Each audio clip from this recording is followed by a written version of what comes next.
વિકાસ, પ્રગતિ અને પવિત્રતા. દીપમાલા ન્યૂઝ. કલોલ નગરપાલિકાની ચૂંટણીની તારીખ જેમ નજીક આવતી જાય છે તેમ ઉમેદવારોના પ્રચારના ધમધમાટ વધી રહ્યા છે.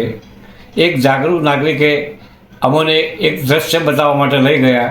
એ દ્રશ્ય જોઈ અમે પોતે પણ બહુ નવાઈ પામવા જેવું અમને લાગ્યું કે એક પાર્ટીના પટાકા લહેરાઈ રહ્યા હતા. એમાં એક સરકારી મિલકત કહેવાય, જે આંગણવાડી કહેવાય, એ આંગણવાડીની મિલકત ઉપર પણ ધજાઓ પાર્ટીની લહેરાતી હતી. અને એવી જ રીતે એને સામે આવેલી એક આખા શોપિંગ સેન્ટરમાં લગભગ 20થી 25 દુકાનો છે. એ સલગ દુકાનો પર પણ આવી રીતે એમના પોતાના પટાકા લહેરાઈ રહ્યા છે. એક એની હવે એના મોઢે જ સાંભળી લો તમે એ શું કહેવા માગે છે. હું પોતે મહેશભાઈ મકવાણા.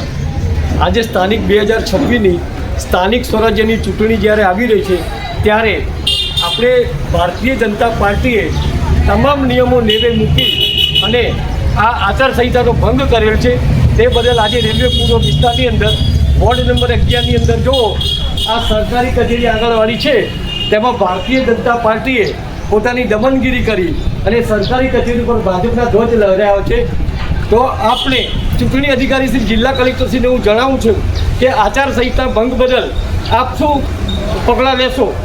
આજે ભારતીય જનતા પાર્ટીએ લોકશાહીનું હનન કરી અને ખુલ્લેઆમ પોતે દાદાગીરી કરી અને ઉમેદવારોને બેસાડી અને છેલ્લે હદ સુધી આ ઉપર લેવામાં આવે છે કે સરકારી આંગણવાડી છે એની ઉપર ભાઈ ભારતીય જનતા પાર્ટીના બેનરો લગાડી દેવામાં આવ્યા છે, આપણો ધ્વજ લગાડી દેવામાં આવે છે.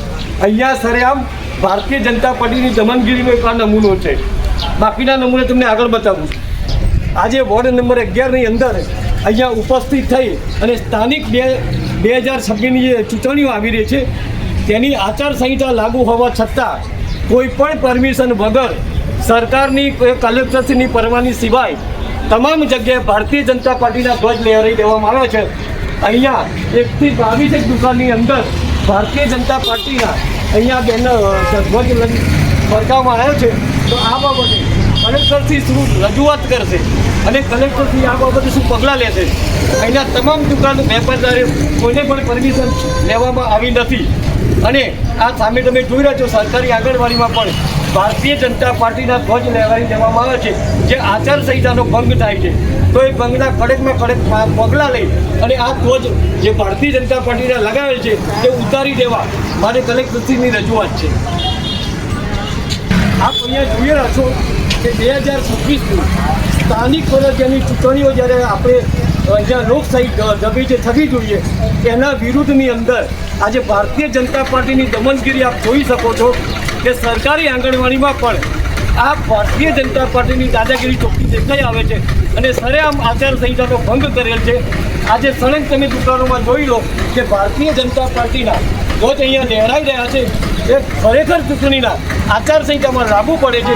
તો પ્રજાજોગ હું એક સંદેશ આપું છું કે આ ભારતીય જનતા પાર્ટીને લગાવેલા ધ્વજ બંધ આ ધ્વજ કરેલ છે એ તમામ ધ્વજો ઉતારી લેવા મારી નમ્ર અપીલ છે. આજે સ્થાનિક સ્વરાજ્યની 2026ની ચૂંટણી જ્યારે આપણા લોકશાહી ઢબે થવી જોઈએ એ લોકશાહી ઢબે આજે સ્થાનિક સ્વરાજ્યની ચૂંટણીઓ થતી નથી અને ભારતીય જનતા પાર્ટીની આ દમનગીરી અને લોકશાહીને નેવે મૂકી અને આજે આ દુકાનોની કોઈ પણ પરમિશન વગર આપ ચિત્રમાં જોઈ રહ્યા છો કે ભારતીય જનતા પાર્ટીના ધ્વજ લહેરાવી દેવામાં આવ્યા છે. તો જિલ્લા કલેક્ટરશ્રીનું ગઈકાલેનું જે જાહેરનામું બહાર પાડવામાં હતું તેનું સરેઆમ ભંગ કરી અને ભારતીય જનતા પાર્ટી પ્રજા ઉપર દમનગીરી કરવામાં આવી રહી છે. તો આ બાબતે મામલતદારશ્રી કચેરી પ્રાંત અધિકારી ગાંધીનગર અને જિલ્લા કલેક્ટરશ્રીને હું મારા મૌખિક અને લેખિતમાં અરજી આપું છું. તે બદલ આપ શું પગલાં લેશો એ બદલ મને જણાવું. મિત્રો, કલોલના મતદાર તો અહીંયા નમ્ર અપીલ કરવા આવ્યો છું.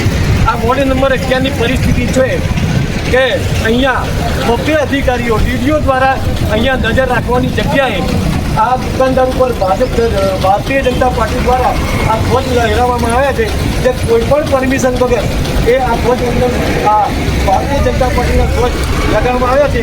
આમાં 2 અધિકારીઓની જવાબદારી થાય છે. તો DDO પોતે આ શું આ નિગરાની હેઠળ નથી જોઈ રહ્યા.